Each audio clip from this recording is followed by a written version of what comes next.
Artificial intelligence यानी AI की दुनिया में ना अभी एक बहुत बड़ा ग्लोबल शिफ्ट हो रहा है। पावर, पॉलिसी और पैसा, इन सब का एक नया सेंटर बन रहा है। और जानते हैं कहाँ?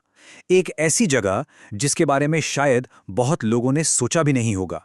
तो सवाल यही है, एआई का फ्यूचर आखिर लिखा कहाँ जा रहा है? जरा सोचिए इस बारे में। इसका जवाब शायद आपको चौंका दे। ये जगह है नई दिल्ली। जी हाँ, भारत की राजधानी। यहाँ हो रहा है एआई इम्पैक्ट समिट 2026, जहाँ 100 से भी ज्यादा देश, 20 देशों के हेड्स और दुनिया के 40 से ज्यादा टॉप टेक सीईओ इकट्ठा हो रहे हैं। मतलब ये सिर्फ कोई कॉन्फ्रेंस नहीं है, ये एक नए दौर की शुरुआत का सिग्नल है। तो चलिए थोड़ा और गहराई से समझते हैं कि आखिर क्यों ये समिट एआई की दुनिया का एक नया सेंटर ऑफ ग्रेविटी यानी गुरुत्वाकर्षण का नया केंद्र बनता जा रहा है। लिस्ट देखिए जरा। गूगल के सुंदर पिचाई, ओपन एआई के सैम ऑल्टमैन। टेक्नोलॉजी की दुनिया का कौन है जो यहाँ नहीं है? और ये तो बस कुछ नाम है। 40 से ज्यादा ग्लोबल टेक लीडर्स दिल्ली में मौजूद हैं। तो साफ है, पूरी दुनिया की नजरें अब यहीं टिकी हैं। लेकिन ये समिट सिर्फ बड़े नामों का जमावड़ा नहीं है। इसकी असली इंपॉर्टेंस उस सोच में है जो एआई पर चल रही ग्लोबल बातचीत को एक बिल्कुल नई दिशा दे रही है। और ये डायरेक्शन है रिस्क से डेवलपमेंट की तरफ। देखिए, अब तक एआई पर जितनी भी बड़ी बड़ी बातें हुई हैं, उनमें ज़्यादातर इसके खतरों पर, इसके रेगुलेशन पर ही जोर था। लेकिन दिल्ली में इंडिया की लीडरशिप में पूरा एजेंडा ही पलट गया है। अब सारा फोकस डेवलपमेंट और ग्रोथ पर है।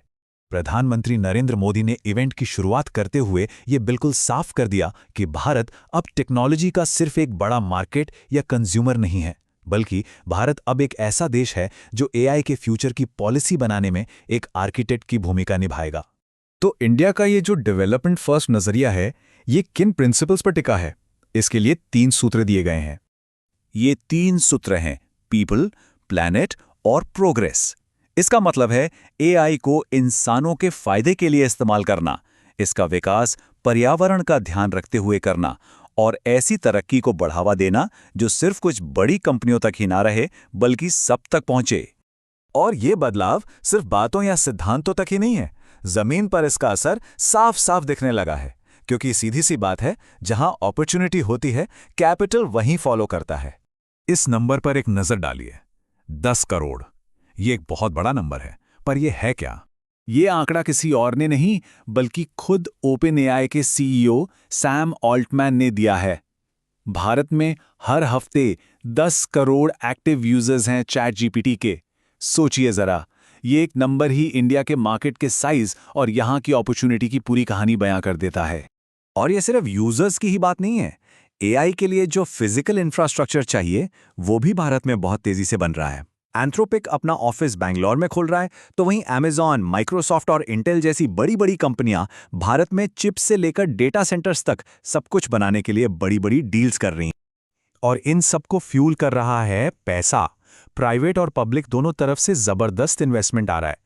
एक तरफ ब्लैकस्टोन जैसी कंपनियां इंडियन एआई स्टार्टअप्स में $600 मिलियन तक इन्वेस्ट कर रही हैं, तो दूसरी तरफ भारत सरकार ने खुद एआई स्टार्टअप्स के लिए $1.1 बिलियन का एक वेंचर फंड बनाया है।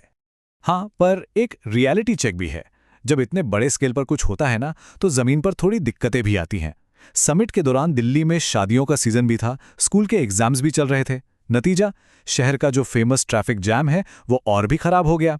तो ये एक छोटा सा रिमाइंडर है कि डिजिटल दुनिया जितनी तेजी से भागे, असल दुनिया का इंफ्रास्ट्रक्चर भी साथ साथ चलना चाहिए। तो इन सब बातों का मतलब क्या निकलता है? इसका सार ये है कि हम ग्लोबल टेक्नोलॉजी की दुनिया में भारत को एक बिल्कुल नए अवतार में देख रहे हैं। आसान शब्दों में कहें तो भारत की भूमिका में एक फंडामेंटल शिफ्ट आया है। सिर्फ एक मार्केट या पार्टिसिपेंट होने से अब भारत ग्लोबल एआई पॉलिसी को शेप देने वाला, उसे बनाने वाला एक अहम आर्किटेक्ट बन गया है। तो ये सब हमें एक बहुत बड़े सवाल के साथ छोड़ जाता है। जैसे जैसे एआई का ये सेंटर ऑफ ग्रेविटी शिफ्ट हो रहा है, ये जो नया डेवलपमेंट फर्स्ट अप्रोच है, इससे भविष्य में किस तरह के नए इनोवेशन और नई पॉलिसीज निकल कर आएंगी? खैर, इसका जवाब तो आने वाला वक्त ही देगा।